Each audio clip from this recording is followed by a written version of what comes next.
என்னோட கடை 4 கோடியை யாரோ அடைச்சிருக்காங்க எனக்கே தெரியாம. என்ன நடக்குதுன்னு எனக்கு புரியல. யார் இதை கொடுத்திருப்பா? இன்னும் அவனுக்கு புரியல. அசோக் தான் கொடுத்துருக்கணும். அவன் உனக்காக என்ன வேணாலும் செய்வாண்டி. அவன் உன்கிட்ட இருந்து எதிர்பார்க்கறது ஒரே ஒரு விஷயம்தான், உன் உண்மையான அன்பு. உன் புருஷன்னு சொல்லிட்டு ஒருத்தன் இங்க திரியறானே, அவனால ஒரு 1000 ரூபாய் புரட்ட முடிச்சுதா? நீ என்ன பண்ற? உடனே அந்த பிச்சைக்காரனை டைவோர்ஸ் பண்ணிட்டு அசோக்கை கல்யாணம் பண்ணிக்கோ. ஹரிஷ் வீட்டோடு மாப்பிள்ளையாக வாழும் ஒரு ஏழை இளைஞர். திருமணமான நாளிலிருந்தே ஹரிஷ் அந்த வீட்டின் சம்பளம் வாங்காத வேலைக்காரனாகி போனான். அன்றைய பொழுது ஒரு மிகப்பெரிய பிரச்சனையோடு முடியப் போகிறது என்று யாருமே எதிர்பார்க்கவில்லை. மிகப்பெரிய ஆபத்தில் தான் சிக்கிக் கொண்டதை நினைத்து நொறுங்கி போய் உட்கார்ந்தாள் சந்தனா. அதை பார்த்து ஆறுதலாக பேச அருகில் வந்தான் அவளுடைய கணவன் ஹரிஷ். சந்தனா, ஏன் முகம் ஒரு மாதிரியா இருக்கு? ஏதாவது பிரச்சனையா? சொல்லு, நான் உங்ககிட்ட தானே கேட்டுட்டு இருக்கேன். நான் இன்வெஸ்ட் பண்ண கம்பெனி மொத்தமா லாஸ் ஆயிடுச்சு. நாளைக்குள்ள நான் 50 கோடி கட்டணும். அப்படி இல்லனா இந்த வீடு கம்பெனி எல்லாமே போயிடும். 50 crores தானே, அதுக்கு அப்படி ஃபீல் பண்ணிட்டு இருக்க? 50 crores தானவா? என்ன ஹரிஷ் பேசிட்டு இருக்க? நானே செம்ம கான்ல இருக்கேன். தயவு செஞ்சு போயிடு. போன்னு சொன்னேன். ஹரிஷ் அலட்சியமாக பேசியதால் உச்சக்கட்ட எரிச்சல் அடைந்த சந்தனா அவனை கண்டுபிடி திட்டி விரட்ட சோகமாக அங்கிருந்து சென்றான் ஹரிஷ். உன் பிரச்சனைக்கும் அவனுக்கும் எந்த சம்பந்தமும் இல்லாத மாதிரி போறான். இவனைதான் நீ உயிருக்கு உயிரை காதலிச்சியா? இந்த மாதிரி ஆளை நீ எப்படிதான் செலக்ட் பண்ணியோ சத்தியமா புரியல. மேடம், இங்க ஆபீஸ்ல பெரிய பிரச்சனையா இருக்கு மேடம். எல்லாரும் வேலை செய்ய மாட்டோம்னு சொல்றாங்க. ஸ்ட்ரைக் பண்ண போறதா வேற பேசிக்கிறாங்க மேடம். எது நடக்கக்கூடாது என்று நினைத்தாலோ அது பூதாகரமாக வெடிக்க ஆரம்பித்தது. மந்த் ஸ்டார்ட் ஆகி இன்னும் salary கிரெடிட் ஆகலன்னு எல்லாரும் கோவமா இருக்காங்க.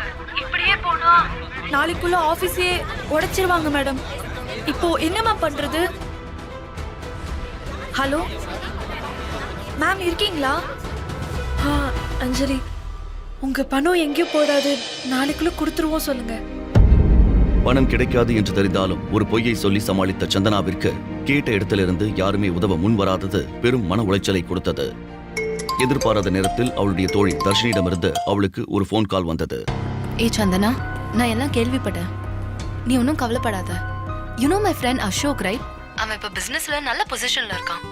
நான் அவன் கிட்ட பேசி பார்க்கறேன். ஐ அம் வெரி ஷூர் அவன் கண்டிப்பா உனக்கு ஹெல்ப் பண்ணுவான். ஹே, ரொம்ப தேங்க்ஸ் டி. நான் எவ்வளவு டென்ஷனா இருந்தேன் தெரியுமா? இப்போ I feel so relieved. Thank you so much. அடுத்த நாள் காலை எதிர்பாராத விதமாக அவளுடைய கார் பஞ்சர் ஆகி இருக்க அவளை 5 நிமிடத்தில் ஆபீஸில் டிராப் செய்வதாக ஹரிஷ் அழைத்து வந்தான். அப்பொழுது ஆபீஸை வட்டமிட்டபடி ஒரு சொகுசு கார் அங்கே வந்து நிற்க அதிலிருந்து டிப்டாப்பாக இறங்கினான் அசோக். ஹாய் அசோக். ஹாய் சந்தனா, வந்து ரொம்ப நேரம் ஆச்சா? இல்ல இப்பதான் வந்தோம். அதே நேரம் ஹரிஷின் ஸ்கூட்டரை கேவலமாக பார்த்து, வாட், இந்த வண்டி? இந்த மாதிரி வண்டியில நீ எதுக்கு வர? சொல்லியிருந்தா நானே உன்னை பிக்கப் பண்ணிருப்பேன்ல. பிக்கப் என்கிற வார்த்தையை அசோக் அழுத்தி சொல்ல அதை கேட்டு கோபமடைந்தான் ஹரிஷ். சரி, அதை விடு. அசோக், கிளைண்ட் கிட்ட எல்லாம் பேசிட்டியா? அது எதுவும் இஷ்யூ ஆகாதுல்ல? கம் ஆன் சந்தனா, நான் இருக்கும்போது நீ எதுக்கு கவலைப்படுற? அசோக் தன் மனைவியை தவறாக தொடுவதை பார்த்து கொந்தளித்த ஹரிஷ் நேராக வந்து அவனுடைய சட்டையை பிடிக்க, கையெடு. யாரா நீ?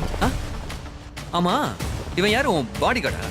இந்த மாதிரி லோக்கலான ஆளுங்களோடலாம் ஏன் சேர்ற நீ? எவ்வளவு தைரியம் இருந்தா ஏன் முன்னாடி என் பொண்டாட்டி மேல கை வைப்பா? ஏய், அவளே கவலைப்படல, உனக்கு என்னடா பிரச்சனை? இதை பார்த்த சந்தனாவின் ஊழியர்கள் அத்தனை பேரும் சிரிக்க அது அசோக்குக்கு பெரும் அவமானத்தை கொடுத்தது. ஹரிஷ், என்ன பண்ணிட்டு இருக்க? எனக்கு ஹெல்ப் பண்ண வந்தறப்ப ஏன் இப்படி பண்ற? ஏன் மேல எதுக்கு சந்தனா கோவப்படுற? அவன் என்ன சொன்னது உனக்கு தப்பா தெரியலையா? அசோக் பண்ணல என்ன தப்பு இருக்கு? என் நிலைமைய புரிஞ்சுக்காம ஏன் இப்படி பண்ற? அசோக், ஹரிஷ் மேல இருக்க தப்புக்கு நான் சாரி கேக்குறேன். ப்ளீஸ் அசோக், உன்னை விட்டு இந்த ப்ராப்ளம்ல இருந்து என்ன யாருமே காப்பாத்த முடியாது. அது உனக்கு தெரியுது, ஆனா உன் புருஷனுக்கு தெரியலையே. எல்லாரும் முன்னாடி என்ன அடிச்சு அவமானப்படுத்திருக்கான். அவனை என் கால்ல விழுந்து மன்னிப்பு கேட்க சொல்லு. என்ன ஹரிஷ் மண்ணு மாதிரி நிக்கிற? அசோக், போய் சாரி கேளு ஹரிஷ். அவன் கால்ல நான் விழணுமா?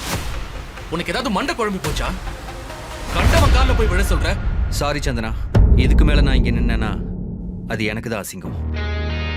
அதான் அவன் தைரியமான புருஷன் இருக்கான்ல, அவன் பிரச்சனையை சால்வ் பண்ணுவான். சந்தனாவை மேலும் வெறுப்பேற்ற நினைத்த அசோக் தன்னுடைய காரில் ஏறி அங்கிருந்து கிளம்பி சென்றான். இப்போ உனக்கு சந்தோஷமா? எல்லாரும் முன்னாடி இப்படி என்ன நிக்க வச்சிட்டல. ஒரு சாரி கேட்டா உன் பரபரமான போடுமா?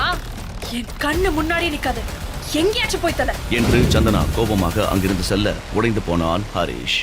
சந்தனா, நான் சொன்னது சரியா போச்சு பாத்தியா? சொல்ல சொல்ல கேட்காம அவனை போய் கல்யாணம் பண்ணிட்டு வந்து நின்னியே, இப்ப என்னாச்சு? அவன் புத்திய காட்டினா இல்ல. சந்தனா, ஒரு நிமிஷம். நான் அசோக் கிட்ட பேசினேன். அவன் இப்பவும் உனக்கு ஹெல்ப் பண்ண ரெடியா தான் இருக்கான். ஆனா ஒரு கண்டிஷன். நீ ஹரிஷை டிவோர்ஸ் பண்ணிட்டு அசோக்கை கல்யாணம் பண்ண சம்மதிச்சா இப்பவே உன் பிரச்சனை இருந்து காப்பாத்த அவன் ரெடியா இருக்கான். அவளை எதுக்கு நீ முறைக்கிற? தர்ஷினி சொல்லறதுல என்ன தப்பு இருக்கு? அசோக்குக்கு என்ன குறைச்சல்? பணம் இல்லையா, அந்தஸ்து இல்லையா, பார்க்க லட்சணமா வேற இருக்கான். இந்த தருதலைய தலை முழுக்கிட்டு அசோக் தம்பிய கல்யாணம் பண்ணிக்கோ. இன்னொரு பக்கம் ஏற்கனவே குழப்பத்தில் இருந்த சந்தனாவை இருவரும் மேலும் குழப்ப தடுமாற ஆரம்பித்தாள் சந்தனா. அப்பொழுது அவளுடைய கிளையண்டிடமிருந்து அவளுக்கு போன் வந்தது. வணக்கம் மேடம், நீங்க சொன்ன மாதிரியே அமௌண்ட் எல்லாம் செட்டில் பண்ணிட்டீங்க. ரொம்ப சந்தோஷம். நான் சொன்ன மாதிரியே உங்களோட ஆபீஸ் டாக்குமெண்ட், வீட்டு பத்திரம் எல்லாத்தையும் நான் கொடுத்து அனுப்பிட்டேன். அன்னைக்கு உங்களை தப்பா பேசுனதுக்கு என்ன மன்னிச்சிருங்க என்று கிளையண்ட் கனிவாக பேச சந்தனாவுக்கு அது பெரும் ஷாக்காக இருந்தது. அடுத்த நொடியே சந்தனாவின் செக்ரட்டரி அவளுக்கு போன் செய்தாள். யாரோ ஒருத்தர் நம்ம ஆபீஸ் எம்ப்ளாயிஸ் எல்லாருக்குமே salary கிரெடிட் பண்ணிருக்கார் மேம். எம்ப்ளாயிஸ் எல்லாரும் ஸ்ட்ரைக்க வாபஸ் வாங்கிட்டாங்க. அத சொல்லதான் மேம் உங்களுக்கு கால் பண்ணேன். செட்டில் பண்ணிட்டாங்களா? ஆமா மேம். இதெல்லாம் எப்படி சாத்தியம் என்று தெரியாமல் சந்தனா ஆச்சரியமாக, என்னோட கிளையண்ட் கால் பண்ணி எல்லா பணத்தையும் யாரும் செட்டில் பண்ணதா சொல்றாரு. இதுக்கெல்லாம் காரணம் கண்டிப்பா அசோக் தான். அவ்வளோ அசிங்கப்பட்ட அப்புறமும் உனக்காக இவ்ளோ பண்ணிருக்கான் பாரு. இந்த நிலைமையில யாரா இருந்தாலும் விட்டுட்டு தான் போயிருப்பாங்க. இப்பவாவது தெரிஞ்சுக்கோ உன்னை யாரு உண்மையா லவ் பண்றாங்கன்னு என்று தர்ஷினி சந்தோஷமாக கூற வேறு வழியின்றி அதை அப்படியே நம்பினாள் சந்தனா. இன்னொரு பக்கம் ஹரிஷ் ரகசிய போன் காலில் நான் இருந்தார். சொன்னதெல்லாம் அரேஞ்ச் பண்ணியாச்சுல, அப்புறம் நாளைக்கு வந்து சொதப்பிடக்கூடாது. நான் சொன்ன விஷயம் எல்லாம் வாங்கிட்டீங்களான்னு மாறி மாறி கிராஸ் செக் பண்ணிக்கோங்க. இந்த உலகத்திலே யாரும் இந்த மாதிரி சர்ப்ரைஸ் பண்ணிருக்க கூடாது. காலை விடிந்ததும் உற்சாகமாக எழுந்த ஹரிஷ் சர்ப்ரைஸ் பரிசை கொடுப்பதற்காக அவளை தேடினான். ஆனால் சந்தனா அங்கு இல்லை. போனில் அவளை அழைத்தாலும் பதில் வரவில்லை. சந்தனாவிற்கு மெசேஜ் செய்து கொண்டே வாசலுக்கு வந்தவன் ஒரு சொகுசு கார் உள்ளே வருவதை பார்த்து அப்படியே நின்றான். என்ன சந்தனா, எங்க போன? உன்னை எங்கெல்லாம் தேடுறது? எங்கேயாவது போறதா இருந்தா சொல்லிட்டு போக மாட்டியா? அதுவும் இவன் கூட எல்லாம் எதுக்கு நீ வெளியே போற? இவனை பார்த்தாலே காண்டாவுது. சரி வா, நம்ம கார்ல ஏறு. உனக்கு ஒரு சர்ப்ரைஸ் வச்சிருக்கேன். நீ அவளுக்கு சர்ப்ரைஸ் பண்றதெல்லாம் இருக்கட்டும், நாங்கெல்லாம் சேர்ந்து உனக்கு ஒரு சர்ப்ரைஸ் என்று தர்ஷினி கூற ஹரிஷ் ஒன்றுமே புரியாமல் அவர்களை பார்த்தான். இந்தா டைவோர்ஸ் பேப்பர். என் பொண்ணு கையெழுத்து போட்டுட்டா, நீயும் கையெழுத்து போட்டு உடனே இந்த இடத்தை காலி பண்ணு என்று அலட்சியமாக சொல்ல ஹரிஷ் சந்தனாவை ஏக்கத்தோடு பார்த்தான். சந்தனாவை தன்னை விட்டு பிரிவதற்கு முடிவெடுத்ததால் விவாகரத்துக்கு கையெழுத்திட்டான் ஹரிஷ்.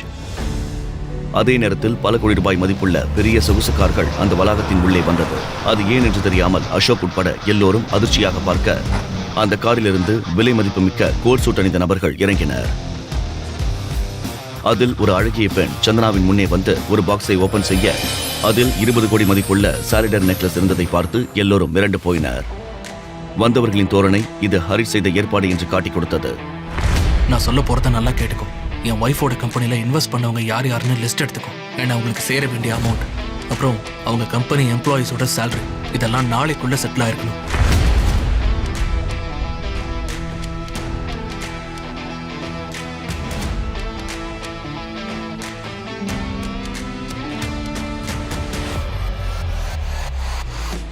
அப்பொழுது சந்தனா திடீரென வாந்தி எடுக்க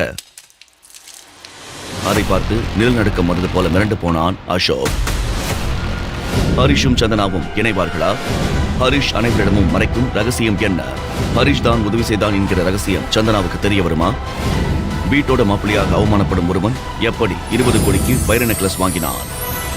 இந்த கேள்விகளுக்கான பதில தெரிஞ்சுக்க உடனே பாக்கெட் எஃப்எம் டவுன்லோட் செய்து இந்த ஆடியோ சினிமாவை இலவசமாக கேளுங்க. இது கிங். லிங்க் டிஸ்கிரிப்ஷனில் கொடுக்கப்பட்டுள்ளது.